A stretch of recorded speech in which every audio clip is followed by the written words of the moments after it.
अस्सलाम वालेकुम मेरी यूट्यूब फैमिली। उम्मीद है कि अल्लाह के फजल करम से आप सब बखैरियत होंगे। अल्लाह आप सबको अपने घरों में खैर आफियत के साथ खुशाबाद रखे, आमीन सुम्मा आमीन। छोटी सारी एक बात कहते हैं, दुआ दो और दुआ लो, तो प्लीज़ आप भी मुझे अपनी दुआ में याद रखा करें। आज मैं बना रही हूँ चिकन रोस्ट। तो चिकन रोस्ट के लिए ये मेरे पास है 3 kg।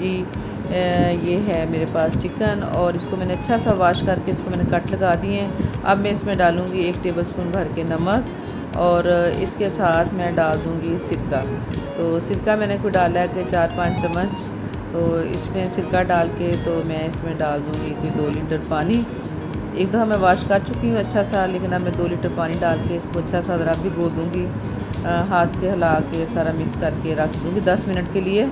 और इसके बाद मैं इसको दोबारा से वॉश करके डाल लिया है छलनी में। और अब मैं जब खुश्क हो गया तो इसको कर रही हूँ फ्राई, क्योंकि मैंने इसको करना है स्टीम रोस्ट। अगला प्रोसीजर मैं आपको बताती हूँ। ये जो मैं फ्राई करके तो मैं जो निकालती हूँ, तो गरम गरम को ये जो मैंने दही में मसाला डाल के रखा है मिक्स करके, तो इसमें डाल के तो मैं इसको कोटिंग करके तो रख रही हूँ। और मसाले मैं आपको बताना भूल गई हूँ, मैं आपको दोबारा से बता देती हूँ, मैंने लिख भी दिए हैं।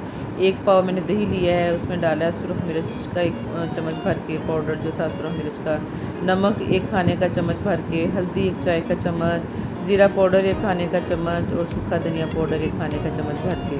और जो मोटी इलायचियाँ होती हैं मसाले वाली, वो मैंने ली हैं कुछ 7-8, उनके दाने निकाल के उनको भी मैंने पीस के पाउडर बना के तो दही में मिला के सब कुछ मिक्स करके, तो अब मैं ये जो फ्राई करके चिकन रख रही हूँ, बेहतर ये है कि आप रखें और साथ साथ इसको ना दही लगा के रखते जाएँ। तो ये मैं इसको एक दफ़ा दही लगा के साथ साथ ही ना तो इसको रखती जा रही हूँ। अगर आप फ्राई करके फ़ौरन नहीं भी दही में डालते तो कोई बात नहीं, दही में डालने के लिए आप इसको रख भी सकते हैं। तो लेकिन ये कि बहुत ज़्यादा ठंडा करके अगर फिर दही लगाएंगे तो फिर वो इतना मज़े का नहीं बनता। तो इस तरह ये है कि हम साथ साथ इसको दही में डालते जाएंगे, या चलो 2-4 मिनट रख भी लें और उसके बाद फिर हल्का सा जब ठंडा हो जाए तो फिर इसको दही लगा के रखें, तो ये बड़ा सॉफ्ट सा बनेगा।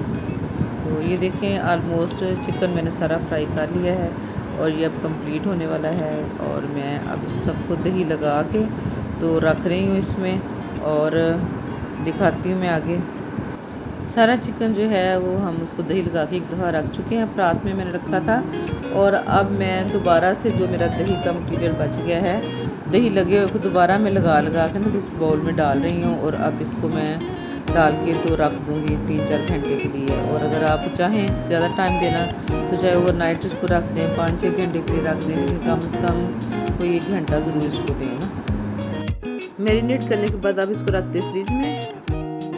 अब जी लिया है, ये मेरे पास है स्टीमर। अगर आपके पास स्टीमर नहीं तो नो प्रॉब्लम, आप कोई भी देगचा लें और देगचे में कोई भी आप बर्तन रख सकते हैं, जैसे कोई स्टील का बाउल होता है, या कोई भी ना इस तरह एलुमिनियम का जो बर्तन होता है कोई भी, या फिर इस तरह का स्टैंड तो होगा ये ऐसा रखा।